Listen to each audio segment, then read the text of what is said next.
Antes da gente encerrar, Deus criou a maconha? Sim, que é a planta. E aí? Bom, se fosse boa, não seria maconha, seria boa conha, né? Mas tem gente que Tem gente é que boa chama- conha. Tem gente que leva na boa Olha, conha. veja bem, eu vou dar um exemplo do museu. Tem um jarrinho lá, que ele é um formato assim, e ele parece a flor da papoula. E a gente sabe, arqueologicamente falando, que eles colocavam, na base dele, eles viravam e acendiam também incensos alucinógenos ali. Encontraram também num altar meio israelense, meio judeu, meio pagão, de Tel Arad, restos de maconha no altar. Ah, então... Mas eram os caras que estavam desviados do Templo de Jerusalém. Entendi. E uma das coisas que o profeta sempre critica na Bíblia são os profetas dopados que falam em nome de Hashem, em nome do Senhor. E Jeremias fala demais, os profetas que ficam cambaleando na rua, dopado, oferecendo profecias, vocês acreditando. E o cara, quando viaja... Mas e se a pessoa viaja em casa? E, tipo assim, vai pregar sóbrio? Tá, eu vou te falar qual que é o problema.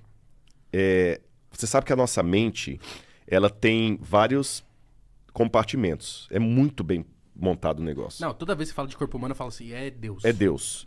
Por exemplo, quando você está comendo, tem uma parte do cérebro que está sendo ativada. Quando você está transando, tem uma outra parte do cérebro que está sendo ativada. Quando você está vendo uma cena de violência, tem outra parte que está sendo ativada. Quando você está vendo uma cena de nostalgia, é outra parte. E assim por diante. E os caras mapeiam tudo com fotografias de pósitrons e tudo. E tem uma parte aqui assim, no lobo frontal, que só é ativada por dois tipos de experiências. Experiências religiosas, místicas, religiosas, ou efeito alucinógeno de droga.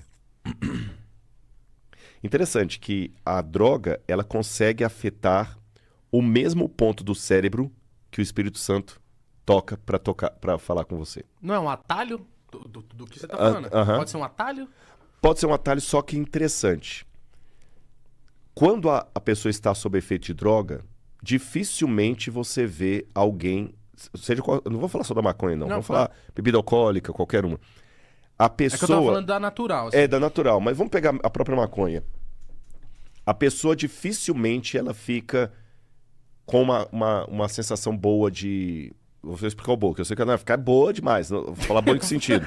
Eu nunca vi uma pessoa que tá com maconha, com efeito da maconha, chapado, falar assim, cara, eu agora vou distribuir cestas básicas.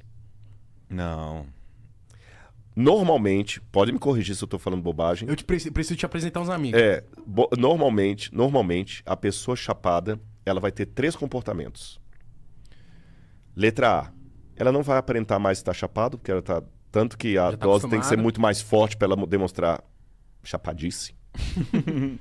Ou ela vai ficar violenta, ou ela vai ficar idiota. Violência com a maconha não existe. Com certeza. Ou vai ficar idiota. Meio Vai assim. ficar querendo ficar deitado. Você tá entendendo? Agora veja bem, qual a vantagem disso pro meu corpo? Eu só vejo uma vantagem para as drogas. Se a realidade é tão dura que por não conseguir enfrentá-la eu preciso estar dopado. Porque o Albert Camus falava que a lucidez dói. Pra caralho. Agora, se eu tenho Deus, se eu tenho esperança, se eu tenho a certeza que Deus está conduzindo tudo e que vai estar comigo na provação, a realidade ela pode doer, mas ela não me abate, porque eu tenho o Espírito Santo. E existe até um livro que estava explicando, até sugiro, não estou mexendo em fazer isso, da dopamina. Sugiro, não estou mexendo em fazer isso, da dopamina. A molécula do desejo. Acabei de ler esse livro agora. E tem geração dopamina. E eles falam do problema das drogas, até a maconha, que tem a luta pela legalização, do efeito que aquilo causa na sua dopamina a longo prazo. E é terrível. Não, com certeza. Esse lance de dar dopamina, hoje a gente vê... Tô nem falando de droga, tá com o celular na mão... Tá... Exatamente. E a droga potencializa isso. Então, assim, eu tenho 2 razões porque eu não apoio, eu respeito quem fuma a maconha. Lembra aquilo que eu falei da diferença da pessoa? Sim. Um dos primeiros podcasts que eu participei, o apresentador tava fumando maconha o tempo todo. Eu fiquei todo cheio de cheiro de maconha. Eu e Laura fomos pra um hotel, os dois cheios de maconha. Até foi uma coisa engraçada, porque no outro dia no hotel, a Laura não quis tomar café. O porteiro do hotel falou assim: Não Você foi, tá onde, não. Rodrigo? Eu fui lá e a família me conheceu, eu veio tirar foto. E aquele dia tava um frio em São Paulo. Pode contar esse BO, né, meu bem?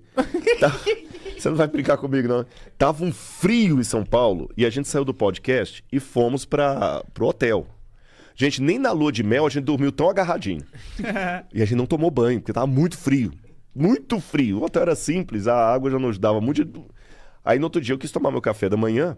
A Laura, não vou não, você pode ir. Eu fui sozinho, uma família me conheceu e tudo e tal. Até uma história triste, uma família que tava tratando de uma menininha de câncer. Rapaz, você falou, e eu acompanhei a menina depois no Insta.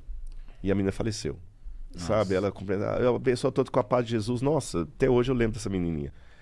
E a família veio tirar foto comigo e eu fiquei pensando assim, meu Deus, será que eles estão sentindo que eu tô com cheiro de maconha? Mas, então assim, eu não... A palavra maconheiro hoje, ela caiu num sentido muito pejorativo, muito depreciativo. Uhum. Então eu não quero usar a palavra maconheiro, eu vou usar a palavra usuário. Eu não vou julgar o usuário. Por quê? Porque Deus não me deu essa autoridade. Deus deu a maconha. Você entendeu?